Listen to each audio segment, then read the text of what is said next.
आप सबको जय मसीह की, प्रभु यीशु मसीह के पवित्र जलाली मधुर मीठे नाम में प्रभु आप सबको बहुत बहुत आशीष दे। आज का दिन यवन बने हम इसमें आनंदित हों। अगर आज आपका जन्मदिन, शादी की सालगिरह, आपको बहुत बहुत मुबारक हो। अगर आप दुखी परेशान हैं, प्रभु आपके दुख और परेशानी को दूर करने जा रहे हैं। अगर निराश है, निराशा को दूर करने जा रहे हैं। डिप्रेशन और बंधन टूटने जा रहे हैं। अगर कर्ज में कर्जमुक्त जीवन देने जा रहे हैं। अगर बीमार है तो प्रभु चंगा करने जा रहे हैं, क्योंकि यीशु मसीह के कोड़े खाने से हम चंगे हो चुके हैं। प्रभु का वचन कहता है।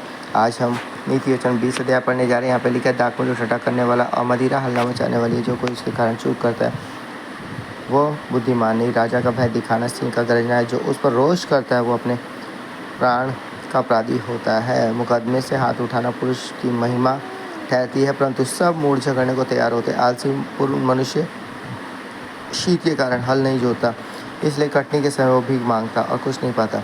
मनुष्य के मन की युक्ति आता तो है, तो अभी समझ वाला मनुष्य उसको निकाल लेता है। बहुत से मनुष्य अपनी कृपा का प्रचार करते हैं, परंतु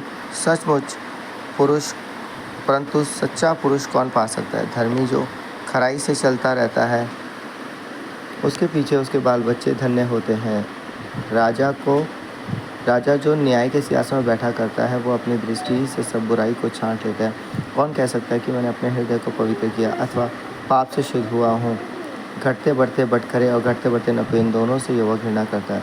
लड़का भी अपने कामों से पहचाना जाता है कि उसका काम पवित्र और सीधा है या नहीं। सुनने के लिए कान और देखने के लिए जो आंखें हैं, उन दोनों को यहोवा ने बनाया है। नींद से प्रीति ना रख, नहीं तो दरिद्र हो जाएगा। आँख खोल, तब तू रोटी से तृप्त होगा। मोल लेने के समय ग्राहक अच्छी नहीं कहता है। मधु चले जाने पर बड़ाई करता है। सोना और बहुत से मूंगे तो हैं, परंतु ज्ञान की बातें अनमोल मणि ठहरती है।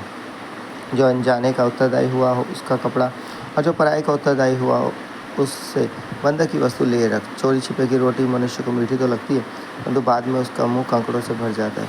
सब कल्पनाएं सम्मति ही से स्थिर होती है, और युक्ति के साथ युद्ध करना चाहिए। जो लुतराई करता फिरता है वो भेद प्रकट करता है।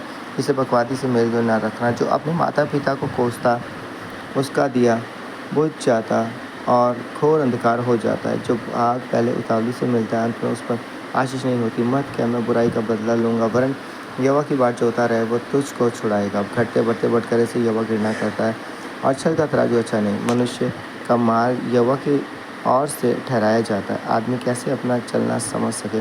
जो मनुष्य बिना विचारे किसी वस्तु को पवित्र ठहराए और जो मन्नत मान कर पूछताछ करने लगे, वो फंदे में फंसेगा। बुद्धिमान राजा दुष्टों को फटकता है और उन पर धावने का पहिया चलवाता है। मनुष्य की आत्मा यहोवा का दीपक है, वो मन की सब बातों की खोज करता है। राजा की रक्षा कृपा और सच्चाई के कारण होती है, और कृपा करने से उसकी गद्दी संभलती है। जवानों को गौरव उनका बल है, परंतु बूढ़ों की शोभा उनके पके बाल है। चोट लगने से जो घाव होते हैं वो बुराई दूर करते हैं, और मार खाने से हृदय निर्मल हो जाता है। सो परमेश्वर का पढ़े चुने सुने हुए कलाम के दम सबको बहुत बहुत आशीष करे। आमीन।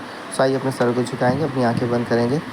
हालेलुया। धन्यवाद धन्यवाद धन्यवाद धन्यवाद धन्यवाद धन्यवाद। इब्राहिम इज़ाक और याकूब के पिता परमेश्वर, मसीह यीशु नासरी स्वर्ग के पिता, हम आपके जलाली चरणों के सम्मुख आते हैं। परमेश्वर पिता, आपने हम सबको रात भर मीठी सुलाह प्रातःकाल की रोशनी दिखाई, भोर के समय मौका दिया कि आपके वचनों को सुना पढ़ सके। प्रतिदिन जितने आपके वचनों को सुनते पढ़ते उन्हें बहुत बहुत आशीष कर उनके घर परिवार में कोई कमी घटी ना होने पाए। प्रभु यीशु नाम में फायर के तो अद्भुत बदलाव करो।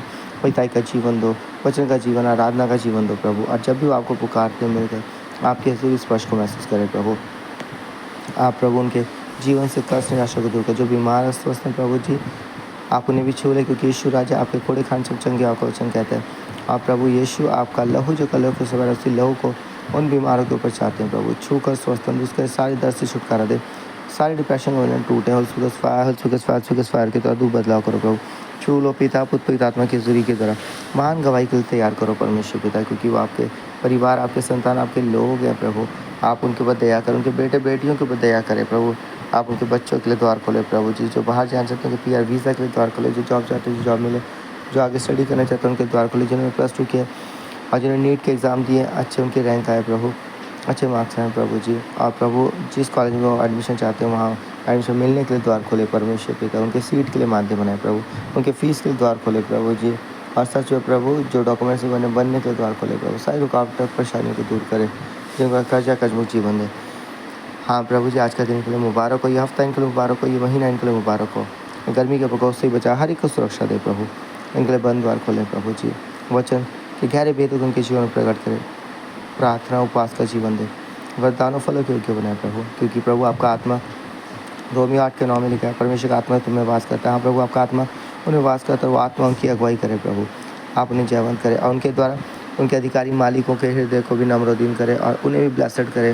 उनके काम बिजनेस को बड़ा आशीष करें प्रभु यीशु नाम में। जो इस साल बिजनेस करना चाहते हैं उनके द्वार खोले। जो इस साल पति पत्नी प्रभु जी घर लेना चाहते हैं, जमीन लेना चाहते हैं, रेनोवेशन करना चाहते हैं, उनके द्वार खोले। जो 2 व्हीलर 3 व्हीलर 4 व्हीलर लेना चाहते हैं उनके द्वार खोले प्रभु। माध्यम बनाए, सारी ज़रूरतों को आप पूरा करें प्रभु यीशु नाम में। आपका धन्यवाद हो प्रभु प्रार्थना सुनने के लिए, उन्हें ब्लेसड आशीष करने के लिए। ये प्रार्थना यीशु मसीह के नाम से मांगते हैं, आमीन आमीन आमीन। सबको जय मसीह की। प्रभु आपको आशीष करने जा रहे हैं, ज़रूरतें पूरी करने जा रहे हैं।